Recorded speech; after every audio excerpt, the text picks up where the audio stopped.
Comment renforcer son estime de soi? Renforcer son estime de soi va te permettre de mieux gérer tes émotions, car la valeur que tu perçois de toi-même sera stable. Tu pourras, peu importe les défis que tu vas rencontrer, garder une bonne estime de soi. Donc dans cette vidéo, j'aimerais te parler de ce sujet. Si tu veux améliorer ton mental pour être plus performant, tu peux t'abonner à cette chaîne et activer la petite clochette pour ne rien louper.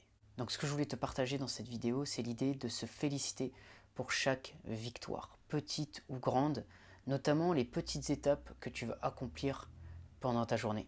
En fait, il faut que tu sois ton meilleur soutien, il faut que tu sois ton plus grand fan. À chaque fois que tu as fait quelque chose qui est positif, par exemple au travail, si tu as réussi un rendez-vous, si tu as bien exécuté, bien géré tes différents projets au cours de ta journée, ces choses-là, il faut vraiment que tu en prennes conscience et que tu célèbres ce que tu as réussi. Et je te dis tout ça parce que le but, c'est de pouvoir contrer la voix automatique, la voix négative, l'ego qui va avoir tendance à déprécier ce qu'on fait. Donc quand tu vas reprogrammer petit à petit la voix pour qu'elle soit beaucoup plus positive, cette voix intérieure qui a tendance à critiquer, à ce moment-là, tu es sur le chemin d'une estime de soi beaucoup plus renforcée, beaucoup plus forte. Parce que lorsque tu vas avoir des échecs, et tu en auras évidemment, tu seras moins dans la remise en question de tes compétences et de ton identité.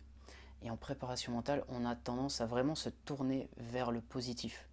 Vers le positif, mais aussi le réalisme. C'est-à-dire que tu vas bien noter ce que tu as fait de mal, mais tu vas être dans une autocritique qui est équilibrée, qui est saine, qui est vraiment réaliste. C'est-à-dire que tu vas pas en rajouter, tu vas pas non plus remettre tout en question. Tu vas vraiment corriger ce qui est nécessaire, mais après tu repars de l'avant et tu repars sur de la positivité. Donc voilà ce que je voulais te partager vis-à-vis de l'estime de soi. Si ça t'a plu, tu peux mettre un j'aime, tu peux t'abonner à la chaîne si tu veux d'autres contenus sur la préparation mentale. Et si tu veux une préparation mentale personnalisée, tu peux me contacter, il y a mon email dans la description. Je te dis à bientôt pour une prochaine vidéo.